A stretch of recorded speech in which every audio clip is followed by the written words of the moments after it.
Before we get to the video, Marvel, I've got a question. Where's the Red Guardian solo spin-off thing? He's one of the funniest characters you guys have created in a while. He's got this bizarre history that's probably mostly lies, but there's a little bit of truth there because he does have an outfit and he does have superpowers. So when are we going to see that backstory? In the form of a movie or a series or, I don't know, maybe some sort of poorly produced propaganda cartoon from the 80s starring the Red Guardian and the Winter Guard that the main characters are watching because it was never released, but Melina still has it so we can get their commentary over this silly video. And listen, I'm sure you guys are a little embarrassed to ask, so I'll just say it. I will write Red Guardian and the Winter Guard's half hour of Russian power for you guys. You can send me an email at nandovmovies@gmail.com. It's actually the same email I used for my Ant-Man and the Wasp 3 pitch, which, still haven't heard back from you guys, and, movie's coming up soon. Probably need to get back to me quickly, but, anyway, let's talk about Black Widow.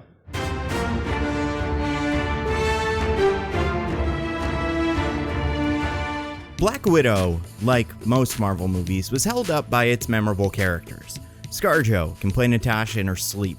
Florence Pugh is the standout, who I can't wait to see in a future project, and I actually really enjoyed Ray Winstone. I was surprised by that. I think it was the right mix of menacing and scenery chewing. But, and spoilers for Black Widow from here on out, then there was Alexi, the Red Guardian. David Harbour managed to pull an incredibly silly and yet sincerely likable performance out of this Soviet super soldier. And the running gag that Alexi couldn't shut up about was his run-in with Captain America. Alexi told the story to anyone who would listen. In the 80s, Red Guardian and Captain America did a Rocky IV, and according to Alexi, Red Guardian came out on top. Now, many characters have pointed out that this story does not make any sense, but hey, this is the MCU, baby. If Abomination can get fins, what's stopping Alexi from having met a clone or time-displaced Cap? Who knows? Either way, the fight was Alexi's favorite war story and the first thing we learned about his character. So it felt like a no-brainer, considering the big bad of this movie was Taskmaster, the villain who can copy fighting styles, to have Alexi use Taskmaster as a proxy Cap for a rematch. And wouldn't you know it, as the team is infiltrating the Red Room, Alexi finds himself alone with Taskmaster. But here's the issue. Alexi does not get that rematch. Not really. Yes, he fights Taskmaster in the Red Room, but this fight does not carry the gravitas that this rematch should have. Alexi is fighting someone with all of the powers and fighting styles of Captain America. This should be fun for us in specific ways. Yet, the movie did not nail that moment. You could see what it was going for, but for whatever reason, it didn't stick the landing. So if I could make one small change to Black Widow, it would be this. Red Guardian's fight with Taskmaster would be the rematch he's always wanted. Simple enough. But here's the catch. That moment varies wildly, depending on whether or not you believe Alexi was lying about having ever fought Captain America in the first place. There are different jokes and beats you can hit depending on that choice. Did Red Guardian fight a Cap, or did Red Guardian lie? So what I've done is written not one, but two scenes. Both changed to give Alexi a rematch, but different depending on the context of Alexi's past. And I'm going to walk you through them both, starting with version 1. Red Guardian actually fought Cap. So first question, how did this happen? Time travel? Parallel dimensions? Maybe, but I prefer a simpler explanation. There are two that I like. The first is that Alexi was fighting a propaganda tool, someone that looked like Captain America but was a puppet of the USSR, to either make Alexi think he was great or as part of a propaganda exercise. My only problem with this is if it was propaganda, why has no one ever heard about it? So then the second option. We know Ross loves messing around with super soldiers. What if there was another Cap we didn't know about? In the comics, there's a character named William Burnside who took over as Cap after Steve disappeared. He even got plastic surgery to look like Steve. He is a very strange character, but one that I'm fascinated with. I actually have the issues of Captain America where they went into his backstory, and I will explain that in this video's Nebula Plus segment because I think he's really weird, but it doesn't matter here. And then why have we never heard of this guy? Well, maybe he was a Cold War agent, like William Burnside's Captain America was a spy. But then why bother making him Captain America? Maybe to rally US troops for secret Russia suicide missions that would put them in conflict with the Red Guardian. And hey, this would give us the added bonus of a William Burnsides in the MCU. Maybe he got a bad super soldier batch that not only gave him less than stellar powers, but also drove him insane, and now he's alive and becomes his other comics alter ego, the Grand Director. Dude is, well, he's very bad, but he could be a fun villain in Cap 4 or something like that, I don't know. Either way, in this version, Alexi was not lying. He fought someone who was Captain America, but it was a draw. He didn't necessarily win. So he's been lying this whole time, but not about what people think. Now listen, I'm going to go into these scenes, and I'm going to attempt, kind of, to mimic the Russian accents from the movie that I know some people were like, oh, they're not very good. I didn't mind them. I thought they were fine. Mine will be worse, but I think it would be a disservice to the character if I didn't do it at all. So, Melina frees Alexi and herself, says, come on, let's go. Taskmaster will tear us apart. Alexi says, I don't care about any soldier. I will stand and fight. You don't understand. It can copy any moves. It can fight like the Avengers. Alexi's eyes light up. Even Captain America? Yes, now let's go. So I can finally defeat the puny American soldier? Well, it isn't exactly. You go. I will destroy him. It's another soldier under Markov's control. You can't kill her. It's not right. Keep her busy while I shut off the engine. Then Taskmaster appears and Melina leaves. So Alexi is thrilled. And Taskmaster brings everything to this fight. All of the fighting styles she's duplicated. So first, she takes out her sword. Alexi's upset. No sword. He doesn't have a sword. So Alexi picks up a chair, uses it to knock the sword out of Taskmaster's hand.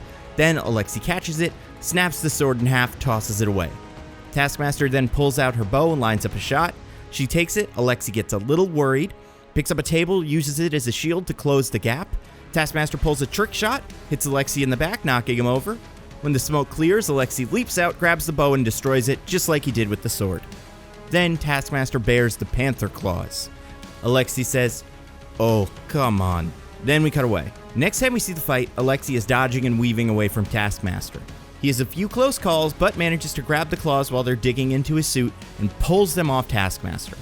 Then, Taskmaster finally goes for the shield. Alexi is pumped. Alright, here we go.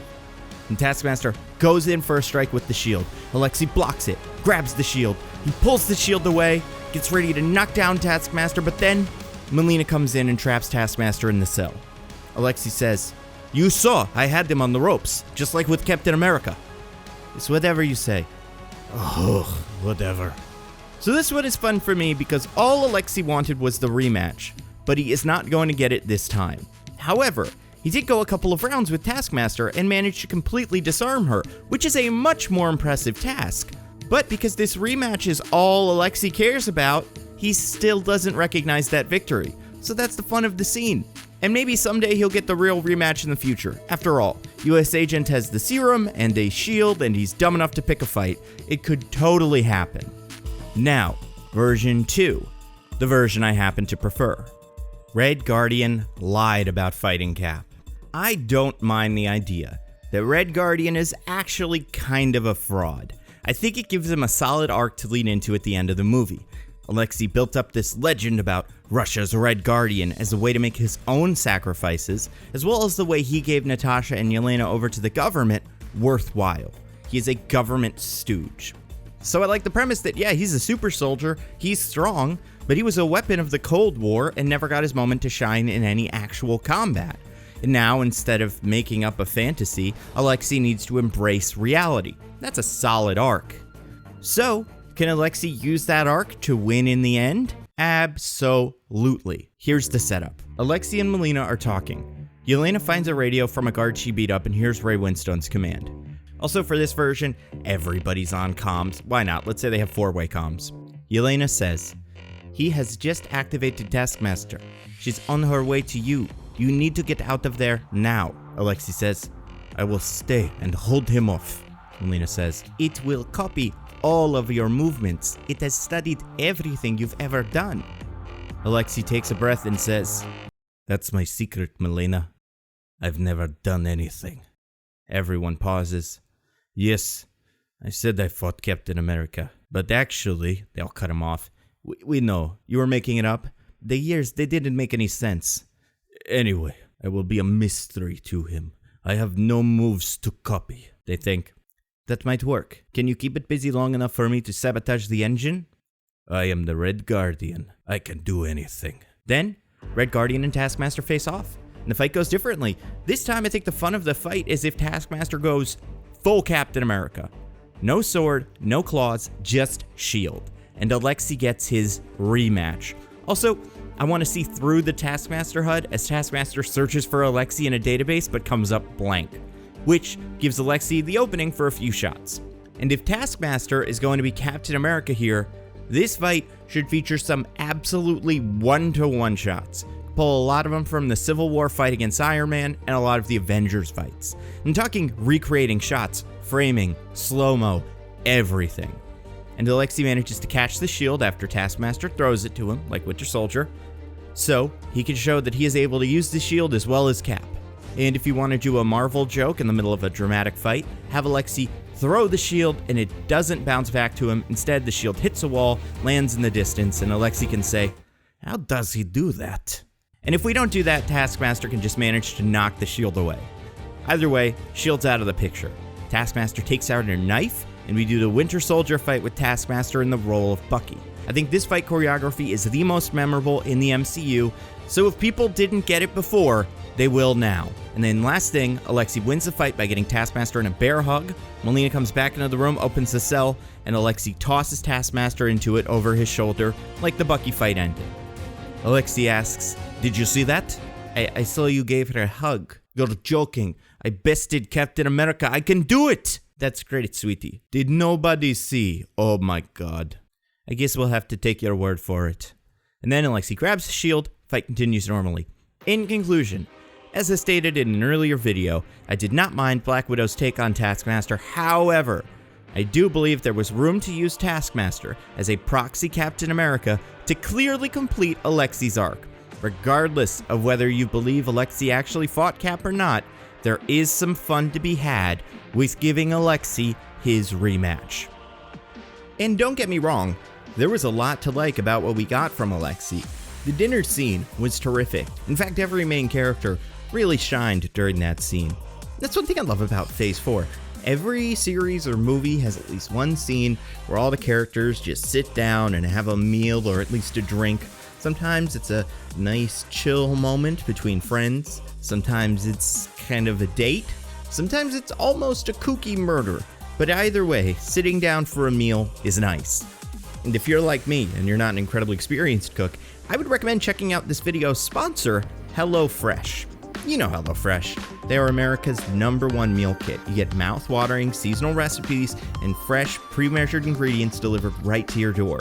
HelloFresh makes cooking at home fun, easy, and affordable.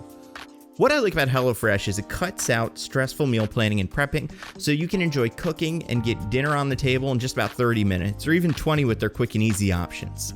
They have more 5-star recipes than any other meal kit, so you know you'll get something delicious. They have pre-portioned ingredients, which means there's less prep and less wasted food, and the packaging HelloFresh uses to ship your food is almost entirely made from recyclable and/or already recycled content. I used to be scared of getting into cooking. It's a lot to jump into, but HelloFresh makes cooking incredibly accessible. I just put on a podcast in the background, made some dinner. It was very easy. And honestly, I know this sounds kind of corny, but eating a meal that you cooked yourself feels good. You made this. It's a really cool feeling. And the food tasted great too. So, if you want to check this out, go to HelloFresh.com and use code NANDO14, NANDO14, to get 14 free meals plus free shipping. That's right, go to HelloFresh.com and use code NANDO14 to get 14 free meals plus free shipping.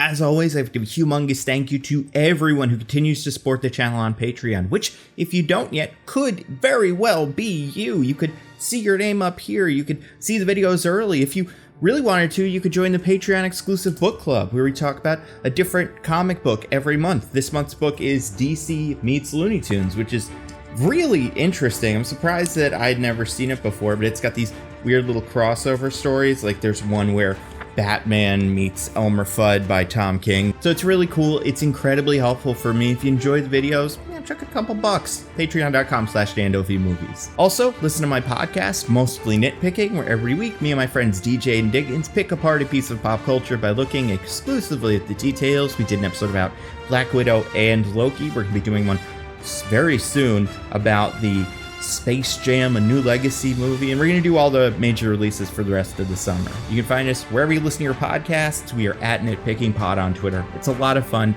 A lot of people that watch the videos enjoy it. You guys tweet me about it, which is super cool. Last thing, as always, follow me on Twitter, Instagram, Twitch, TikTok, NandoVMovies on all of those platforms. You never know which one I'm going to pop up on, so definitely follow me there. Twitter's probably the best bet. I am NandoVMovies everywhere. That's all I got. Stay safe. I'll see you guys next time.